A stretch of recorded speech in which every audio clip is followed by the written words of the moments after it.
Après que le test ait confirmé que Demir est le père d'Öykü, le moral de Demir remonte, et il se sent à nouveau capable de tout faire pour sa fille. Ce mâle, ayant épuisé toutes ses ressources, est anéanti. Il se remet à fouiller le passé, découvrant cette fois qu'il a dénoncé à la police des années auparavant, et d'autres secrets importants concernant directement Demir. Pendant ce temps, Öykü a surmonté son amnésie, et sa vie a repris son cours normal. Du moins, jusqu'à ce qu'elle soit hospitalisée suite à une nouvelle crise. Il ne leur reste plus qu'une solution, trouver un donneur compatible et procéder à une greffe de moelle osseuse. Qui sera le donneur? La rencontre inattendue entre Demir et Assou, après des années, est bouleversante. Demir parviendra-t-il à la retrouver et à la confronter? İlayda, ayant découvert le secret d'Öykü, rend la vie d'Öykü encore plus difficile à elle et Cole. Ce n'est qu'une question de temps avant que le docteur Ihsan ne retrouve Demir. Ce secret, qu'Ami, Öykü a porté seul sur ses épaules, sera-t-il enfin révélé? Pour échapper aux immenses ennuis qu'Ugur lui a causés, Demir fait un choix qui le met en danger. Il n'a pas eu le temps de réfléchir à l'impact que ce choix aura sur sa relation avec Öykü et à l'ampleur de son fardeau.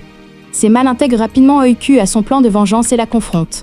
La rencontre entre Öykü et Semal aura des conséquences inattendues, et Demir en sera-t-il conscient?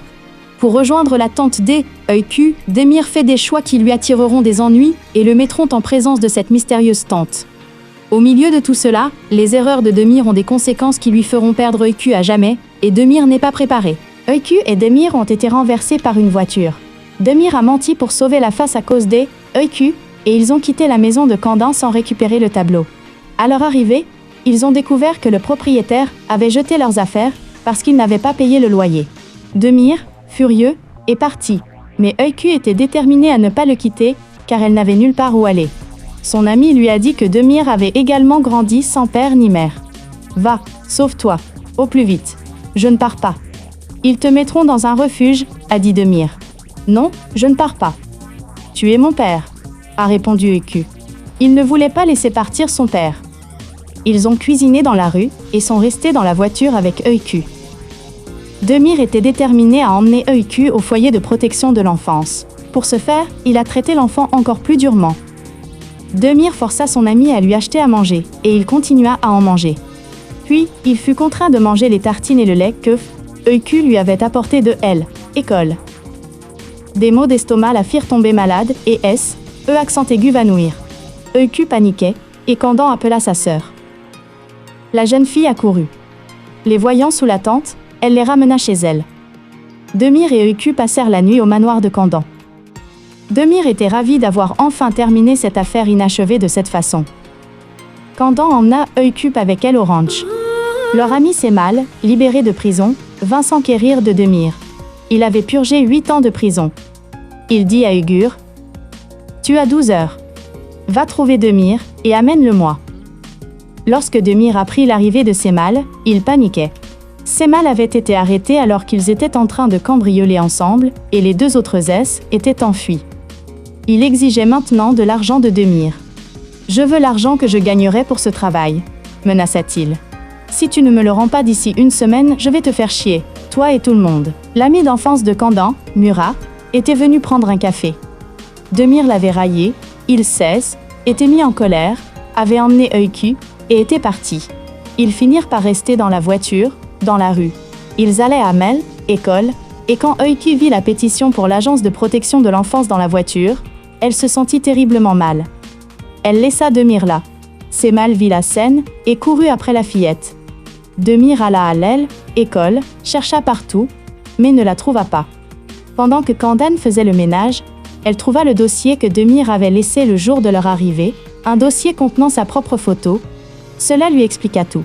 C'est alors que Öykü vint frapper à la porte de Kandin, mais elle ne frappa pas. Elle s'assit dehors.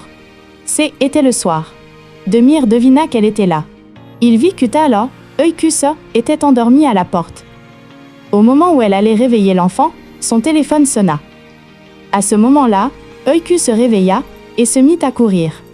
Demir courut, Öykü sourire. Elle faillit être renversée par une voiture en traversant la rue. Demir courut, attrapa sa fille, et ils furent tous les deux renversés par une voiture, et ils tombèrent. C'est là que tout s'arrêta. Öykü et Demir ont été renversés par une voiture. Demir a menti pour sauver la face à cause Euku, et ils ont quitté la maison de Candan sans récupérer le tableau. À leur arrivée, ils ont découvert que le propriétaire avait jeté leurs affaires parce qu'il n'avait pas payé le loyer. Demir, furieux, est parti, mais Euku était déterminée à ne pas le quitter car elle n'avait nulle part où aller.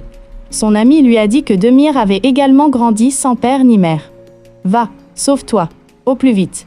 Je ne pars pas. »« Ils te mettront dans un refuge, » a dit Demir.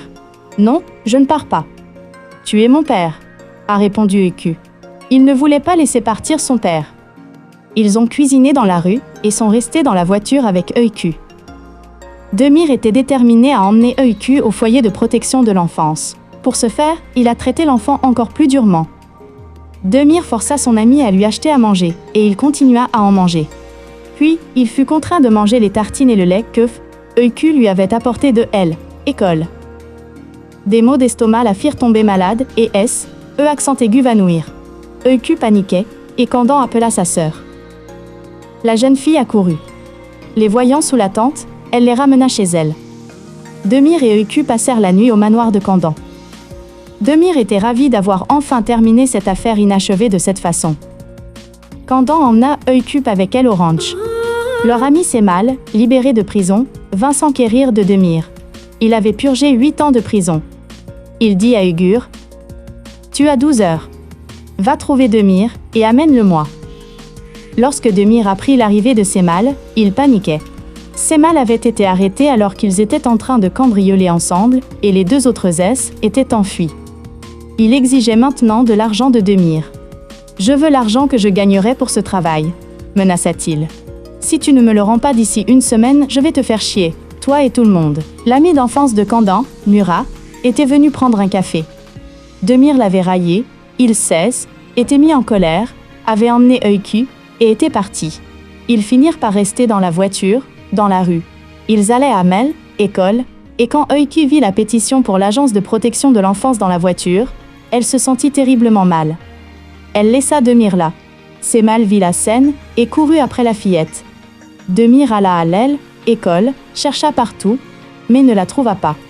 Pendant que Candan faisait le ménage, elle trouva le dossier que Demir avait laissé le jour de leur arrivée, un dossier contenant sa propre photo. Cela lui expliqua tout. C'est alors que Euku vint frapper à la porte de Candan, mais elle ne frappa pas. Elle s'assit dehors. C'était le soir. Demir devina qu'elle était là. Il vit que Euku était endormie à la porte. Au moment où elle allait réveiller l'enfant, son téléphone sonna. À ce moment-là, Euku se réveilla et se mit à courir. Demir courut, Euku sourire. Elle faillit être renversée par une voiture en traversant la rue. Demir courut,